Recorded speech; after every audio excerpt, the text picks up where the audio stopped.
നിയമസഭ തെരഞ്ഞെടുപ്പില് മലപ്പുറത്തെ പേയ്മെന്റ് സീറ്റുകളെ കുറിച്ചാണ് ഇന്നത്തെ പറഞ്ഞത്. അതായത് സ്ഥാനാർത്ഥികള് പണം കൊടുത്ത് സ്ഥാനാർത്ഥിത്വം നേടുക, അതായത് വ്യക്തികള് പണം കൊടുത്ത് സ്ഥാനാർത്ഥിത്വം നേടുന്ന സീറ്റുകളെ കുറിച്ചാണ് ഇന്നത്തെ വീഡിയോ. അതിന്റെ മുമ്പ് ഒരു 3-4 സീറ്റ് അത് ഇല്ലാത്തുണ്ട്, ഒരിക്കലും പേയ്മെന്റ് സീറ്റ് അല്ലാത്ത. അതൊന്ന് തവനൂര് KT ജലീലിന്റെ, അടുത്തത് പൊന്നാനി സീറ്റ് ഇടതുപക്ഷത്തിന്റെ ഉറച്ച കോട്ടന്. അവിടെ UDF സ്ഥാനാർത്ഥികൾ ആരും അവിടെ പണം കൊടുത്തേണ്ട സീറ്റ് വാങ്ങില്ല, രണ്ടുത്തരം വാങ്ങില്ല. പിന്നെ അടുത്തത് വണ്ടൂര് ഹരിജൻ സംവരണ സീറ്റാണ്. അവിടെ AP അനിൽകുമാറാണ് മത്സരിക്കുന്നത്. അതും ഈ പറഞ്ഞ മാതിരി പണത്തിന്റെ ഒരു ആസക്തി ഇല്ലാത്ത ഇതാണ്. പിന്നെ അടുത്ത് നമ്മൾ പറയാനുള്ളത് യോഗ്യത. അതിലിപ്പോ പണം കൊടുത്തിട്ട് ഇവരാരും സ്ഥാനാർത്ഥികളാക്കില്ല. പക്ഷെ അതിന് അടിസ്ഥാനപരമായിട്ട് യോഗ്യത പണമുള്ള ഒരു ഹാജിയാര് ആയിരിക്കണം, മുസ്ലിം ആയിരിക്കണം. ഹാജിയാര് മുസ്ലിം ആയിരിക്കണം. സാധിക്കുമെങ്കിൽ ഏറ്റവും ഇതുള്ളത് AP വിഭാഗം സുന്നികളാണെങ്കിൽ അവർക്ക് ഒന്നുകൂടി മാർക്കറ്റ് ഉണ്ടാകും. പണം മാത്രം പോരാ. അതിട്ട് മുജാഹിദുകളൊക്കെ എല്ലാവരും അങ്ങനെ പണമുള്ള ആൾക്കാരവിടെ സീറ്റ് കൊടുത്ത് വാങ്ങിയിട്ട്, ഉദാഹരണമാണ് നിലമ്പൂരിൽ PV അൻവർ. അദ്ദേഹം മുജാഹിദ് വിഭാഗത്തിൽപ്പെട്ട ആളാന്ന് പറയുന്നത് കേൾക്കുന്നു. അദ്ദേഹം ആ സീറ്റ് പണം കൊടുത്ത് വാങ്ങിയതാണ്. പിന്നെ അങ്ങനെ ഇപ്പൊ പണം കൊടുത്ത് അതായത് ഓരോ ഇതിനും കോടികളുടെ കണക്ക്. അപ്പൊ ഏറ്റവും ഇതുള്ളത് പെരിന്തൽമണ്ണ സീറ്റാണ്. ഈ പ്രാവശ്യം 6 കോടിയോളമാണെന്നാണ് കേൾക്കേണ്ടത്. അതായത് അവിടെ നിലവിലിപ്പോ UDF സീറ്റാണ്. UDF ആരാലും പണം കൊടുത്ത് ആരെയും നിർത്തൂല, ഒരു സംശയമില്ലാതെ. നജീബ് കാന്തപുരം MLA ആണ്. കേരളത്തിൽ തന്നെ ഏറ്റവും ജനകീയ MLA ആയിട്ട് അറിയപ്പെടുന്ന വ്യക്തിയാണ് നജീബ് കാന്തപുരം. മുസ്ലിം ലീഗിലെ ഏറ്റവും ജനകീയ MLA ആയിട്ട് പൊതുവെ എല്ലാവരും അംഗീകരിക്കുന്ന വ്യക്തിയാണ്. അവിടെ ആരായാലും ലീഗിന്റെ ഭാഗത്ത് നിന്ന് ആരായാലും ഒരു പൈസക്കാരന് ആരെങ്കിലും പൈസ കൊടുത്തിട്ട് അവര് സീറ്റ് കൊടുക്കുന്നത്. ഇപ്പൊ ഇടതുപക്ഷമാണ് ഇപ്പൊ അവിടെ അത് ലേലത്തിനിട്ടുമെന്നാണ് പറഞ്ഞു വെക്കുന്നത്. അത് 6 കോടിയോളം വരും. പ്ലസ് പ്രവർത്തകർക്ക് പ്രത്യേകതരം ഫണ്ടുകള് പറ്റുമെങ്കിൽ ബൈക്ക് എല്ലാ സംഗതികളും ഓഫറുകളും ഉണ്ടാകാനുള്ള സാധ്യത അവിടെ കാണുന്നുണ്ട്. പിന്നെ അതുപോലെ തിരൂര് 4 കോടി.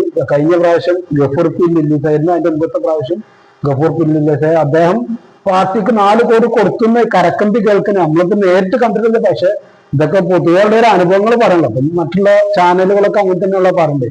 ഏകദേശം ആ ഒരു ധാരണയിൽ പറയണേ. ഏതായാലും ഉണ്ടെന്ന് ഉറപ്പാണ്. തിരുവങ്ങാടി 3 കോടിയാണെന്നാണ് കേൾക്കേണ്ടത്.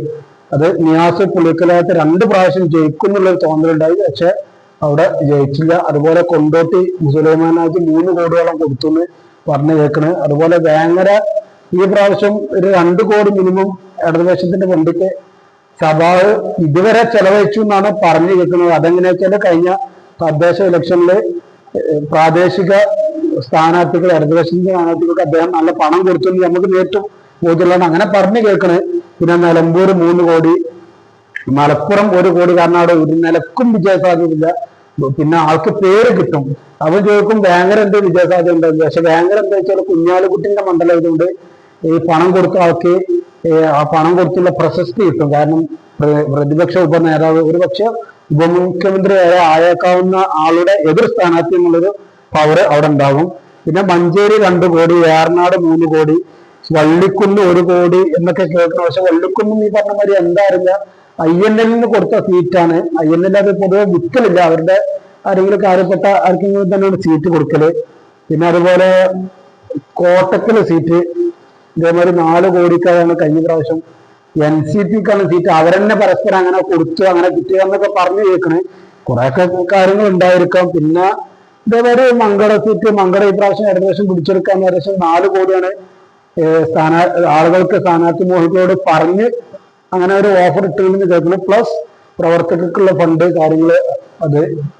പിന്നെ ഈ 4 കോടിയും 3 കോടിയൊക്കെ എവിടേക്കാണ്? ഇടതുപക്ഷത്തിന്റെ LDFനാണോ കിട്ടല്, CPM-നാണോ കിട്ടല്? അല്ല അതത് സീറ്റ് ഇപ്പൊ ഏറനാട് സീറ്റ് അല്ലെങ്കിൽ തിരുവങ്ങാട് സീറ്റ് CPIക്കാണ്. CPIക്കാണോ കൊടുക്കേണ്ടത് കൃത്യമായിട്ട് അറിയില്ല. ഏതായാലും കാര്യപ്പെട്ട സംഖ്യകൾ അവർക്ക് ചെല്ലുന്നുണ്ട്. അപ്പൊ അതിനനുസരിച്ച് ഏരിയ സെക്രട്ടറി ഇവർക്കൊക്കെ അവരെ കീശ വീർക്കുമെന്ന് പ്രതീക്ഷിക്കുന്നു. അതാ മേൽത്തട്ടിലുള്ള ആൾക്കാർ ഓരി വെക്കലാണോ പാർട്ടിക്ക് കൊടുക്കലാണോ കൃത്യമായിട്ട് അറിയില്ല. എല്ലാം സംഭവിക്കാൻ ചാൻസ് ഉണ്ട്. ഏതായാലും പ്രവർത്തകർക്ക് നല്ല കുഴപ്പമില്ലാത്ത തരത്തിൽ ഫണ്ട് കിട്ടും. അപ്പൊ ഇതൊക്കെയാണ് മലപ്പുറത്തെ പേയ്മെന്റ് സീറ്റുകൾ. ഈ വീഡിയോ മൊത്തത്തിൽ ഇങ്ങനെ നോക്കിയാൽ തന്നെ ഇങ്ങനെ കാണാം പേയ്മെന്റ് സീറ്റുകൾ. ഇല്ലാത്ത 3 സീറ്റുകൾ പറഞ്ഞില്ല. അപ്പോ നിങ്ങൾക്കും പല അഭിപ്രായം ഉണ്ട്, അല്ലാന്ന് അഭിപ്രായമുള്ള ആൾക്കാരുണ്ടാവും. അങ്ങനെയൊക്കെ ഉണ്ടെങ്കിൽ, അല്ലെങ്കിൽ ഈ തുക അല്ല ഇതിൽ ഏറെ ഉണ്ടെന്നും പറഞ്ഞ ആൾക്കാരുണ്ടാവും. അപ്പോൾ വീഡിയോ ഇഷ്ടപ്പെട്ടാൽ ലൈക്ക് ചെയ്യുക, ഷെയർ ചെയ്യുക, സബ്സ്ക്രൈബ് ചെയ്യുക.